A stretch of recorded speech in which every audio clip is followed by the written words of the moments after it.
lakukan sesuatu yang beresiko tetapi yang diridhoi Allah ya. Karena kalau beresiko nggak diridhoi Allah kan bahaya. Nggak ada akad berarti dengan Allah. Sesuatu yang beresiko tapi diridhoi Allah. Saya pernah ngebuktiin itu berkali-kali. Menikah. Kok beresiko Ustaz? Nggak punya modal nikahnya. Kan standar pertanyaan paling mainstream tuh kalau mau nikah apa? Dari calon mertua. Kerjanya apa gitu kan ya? Paling mainstream tuh. Kalau saya ditanya kerjanya apa? Belum punya pekerjaan. Terus gimana ngasih makan? Allah yang ngasih makan. Tapi pede jawabnya. Sampai mertua juga. Belum lagi ngeluarin dalil ya. Kan ustadz lah ya. Banyak dalil ya.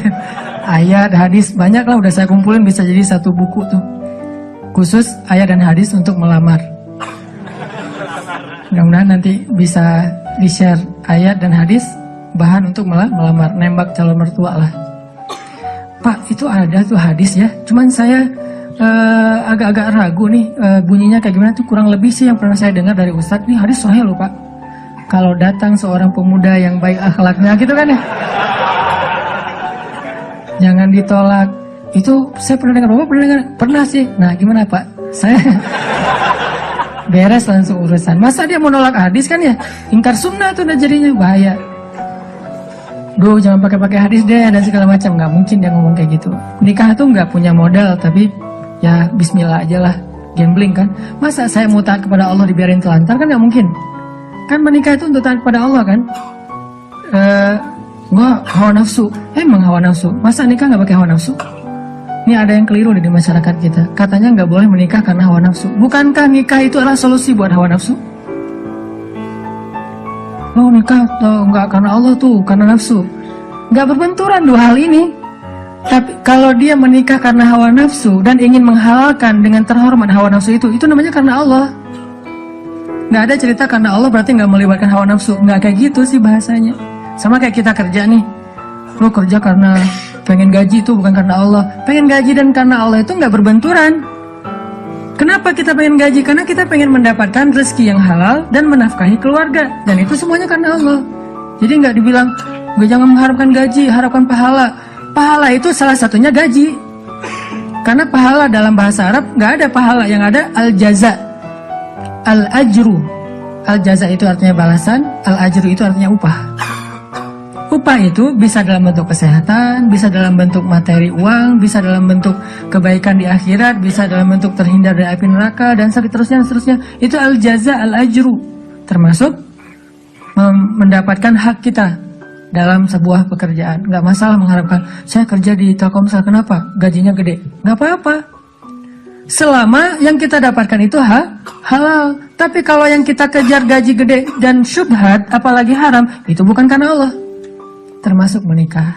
Menyalurkan, kenapa kamu menikah? Karena saya pengen menyalurkan kebutuhan biologis saya secara halal. Wah, nggak karena Allah nih, nafsu nih. Emang nafsu, emang kenapa? Bukankah Allah mengatakan litaskunu ilaiha? Apa arti litaskunu ilaiha? Supaya tenang, supaya jadi nyaman, gejolak di dalam diri kalian dengan cara kepadanya. Itu bahasa.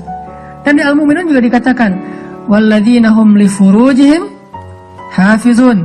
Kalau nggak bisa hafizun, maka dia salurkan. Gimana cara nyalurinnya? 2. Illa ala azwajihim. Yang kedua nggak usah dibahas. Yang satu aja. Illa ala azwajihim, kepada istri mereka. Bukan istri mereka, istri-istri mereka. Illa ala azwajihim. Kalau dia menyalurkan dengan cara yang lain selain yang dibolehkan kayak gitu, kata Allah, faulaika humul adun. Dan Allah nggak suka kepada orang yang melampaui batas. Jadi menikah karena Allah, karena saya ingin menyalurkan kebutuhan biologis secara halal misalnya. Makanya mencari yang sesuai dengan kriteria masing-masing. Kalau misalnya ada yang kriterianya harus yang Arab, cari aja Syarifah, Habaib apa. Kalau Habib perempuannya Syarifah kan ya. Atau saya pengen yang Oriental, pergi aja ke Korea lah atau ke Jepang. Saya pengen yang misalnya etnik, bisa di Indonesia misalnya. Ini mas selera, nggak masalah. Bukankah Nabi justru mengatakan memilih perempuan itu yang pertama justru fisiknya? Walaupun yang paling berharga bukan fisik, tapi tetap ditaruh yang paling depan. Karena itu yang ketahuan duluan kan. Kita nggak mungkin tahu kesolehannya langsung ketika awal ketemu, ini soleha banget nih, belum tentu. Ketika udah kenal dekat baru tahu ternyata dia rajin tahajud, rajin tilawah. Walaupun kadang-kadang kita ngelihat dia di Instagram postingan terakhir tilawah, alhamdulillah 1 juz hari ini misalnya. Bisa kayak gitu. Tapi rata-rata yang pertama dilihat fisiknya kan ya. Walaupun fisik banyak menipu sih, hasil editan segala macam. Pas ngeliat orangnya, hah? Lebih cantik dari di Instagram sih. Dia salah ngedit. Ini artinya teman-teman, kalau menikah itu karena Allah, kenapa takut? Bukankah Allah sendiri berjanji kalau mereka fuqara, apa arti fuqara? Gak punya apa-apa. Kalau miskin masih punya apa-apa cuma dikit. Kalau fuqara gak punya apapun. Allah yang yughniyahumullah, Allah yang akan mencukupkan kebutuhan mereka. Oh, Allah yang cukupin, ya udah selesai. Nikah, datang, yuk nikah yuk. Gak gitu sih caranya. Terlalu polos kayak gitu mah pasti ditolak lah. Adalah trik-triknya pasti teman-teman udah mempraktekkan, kalau nggak pasti berstatus masih jomblo ya. Jomblo itu kurang kreatif menurut saya. Kalau yang udah nikah pasti kreatif banget, tahu banget cara-caranya gimana ya. Alhamdulillah berhasil. Setidaknya untuk dia berhasil setelah puluhan orang yang gagal misalnya. Kalau yang jomblo nih kayaknya harus latihan nih, belajar kepada yang udah nikah, nanti di kantor sambil istirahat sharing deh. Gimana dulu lu nembak calon istri? Gitu aja. Gimana gitu aja, tahajud dulu. Ya Allah yang membolak-balikan hati. Hati dia memang ada di dalam tubuhnya, tapi pemiliknya bukan dia, tapi engkau ya Allah. Setahu saya nih, dia kayaknya hatinya ke si fulan. Dah saya mah gak bisa kecuali dia. Ya Allah, ya Allah, ya Allah. Akhirnya berhasil. Dan saya ngebuktiin itu banget. Saya sering bilang, saya itu bukan tipe istri saya loh. Sangat bukan tipe istri saya. Ada 4 hal yang pantang buat istri saya. 4-4-nya ada di saya. Subhanallah. Kok bisa berhasil? Ustaz.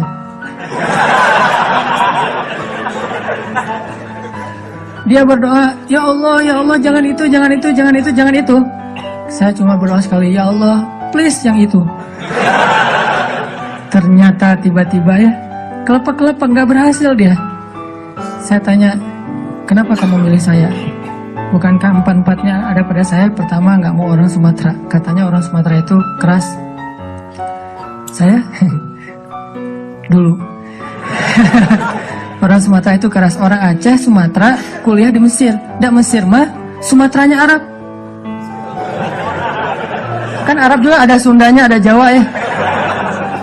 Sundanya Arab itu kayak Yaman. Itu Sundanya Arab, lembut-lembut. Sampai Nabi sendiri mengakui kan, orang Yaman itu hatinya lembut. Kalau Jawanya Arab itu yang ulet gitu kerja tuh Palestina.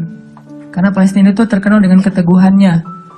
Tapi kalau Sumateranya Arab, yang ngomongnya keras gitu, belak-belakan, spontannya luar biasa, itu Mesir banget. Di Mesir nggak ada ceritanya kita nunggu Damri itu nggak ada. Yang ada ngejar Damri.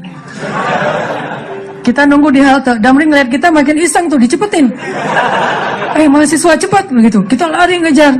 Yang nggak biasa naik Damri itu mahasiswa Malaysia, karena mereka kan beasiswa dari kerajaan, sehingga dianjurkan jangan naik Damri, naik taksi. Tapi kadang-kadang mereka kehabisan duit juga naik Damri. Begitu turun, berlawanan arah, itu ngegelundung tuh. Kita di atas ketawa-ketawa aja, Malaysia. Bukan negaranya, yang orangnya karena terbiasa naik taksi, naik MRT. Dan kita mah Damri, dusak-dusakan.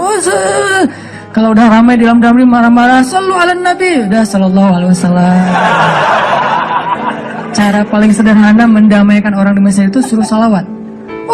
Humar segala macam. Mereka kalau ngomongnya kasar tuh nyebutnya humar, keledai. Karena keledai itu kan simbol hewan yang bodoh di Al-Quran kan. Ya humar gitu dan segala macam humar.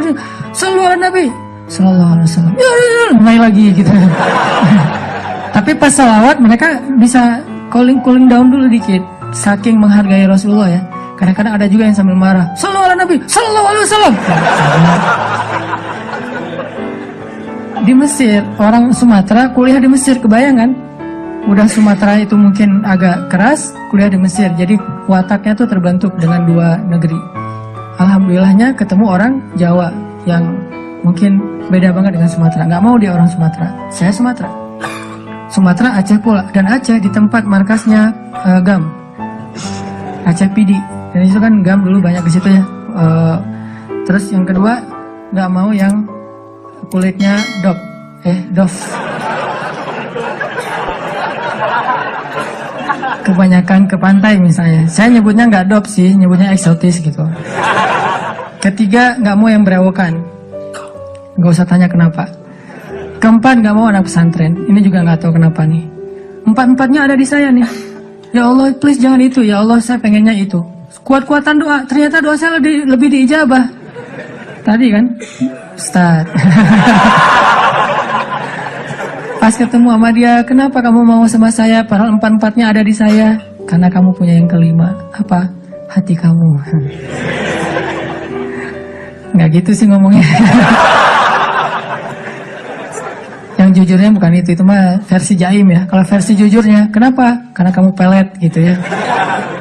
Peletnya pakai apa? Pakai Al-Quran. Begitu ketemu, Bismillahirrahmanirrahim. Ria-ria dikit lah.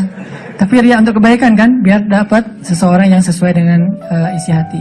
Ngeklik langsung, ya Allah, berhasil. Dan setelah itu, biarin Allah aja yang ngatur. Mau kerja apa, mau tinggal di mana. Ternyata alhamdulillah saya ngerasain justru rezeki itu Allah mudahin setelah menikah. Dulu awal-awal saya datang ke Bandung, kita ngontraknya itu di rumah yang tempat pembuangan sampah di Tegalega tuh, di salah satu lapangan di Bandung, di pojok Tegalega itu ada pembuangan sampah. Kita tinggal di situ. Paling murah soalnya di situ. Mulai saya usaha nerjemahin buku, nggak ada yang mau nerbitin. Terjemahannya jelek katanya. Ya udah deh. Mungkin bukan terjemahannya yang jelek, lihat muka saya dia sebel.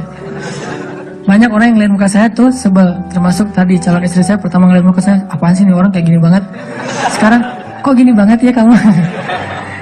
Tuh terjemahin buku nggak bisa. Akhirnya saya nulis buku sendiri karena nggak bisa nerjemahin, nulis aja sendiri. Capruk aja pokoknya, nulis apa yang bisa ditulis. Ditaruh ke penerbit juga nggak ada yang mau nerbitin. Ada satu-satunya penerbit yang mau nerbitin, katanya royaltinya sedikit banget dan bayarnya setahun sekali. Bayangin royalti setahun sekali, sedikit sekali lagi tuh. Akhirnya saya terbitin sendiri, jadi penerbit, jadi direktur, jadi penulis, jadi kuli. Angkat buku pakai kotak Marlboro, lintasin Jalan Soekarno-Hatta, ngirim ke Sumatera, Kalimantan. Pelan-pelan akhirnya usaha nambah dari penerbitan ke jual pulsa. Jadi saya dulu pernah jadi vendor gitu sih, bahasa kerennya, vendor Telkomsel gitu ya. Saya tuh jual pulsa, ada 60 cabang pulsa di Bandung sebelum ada di Alfamart dan Indomaret. 60 cabang pulsa.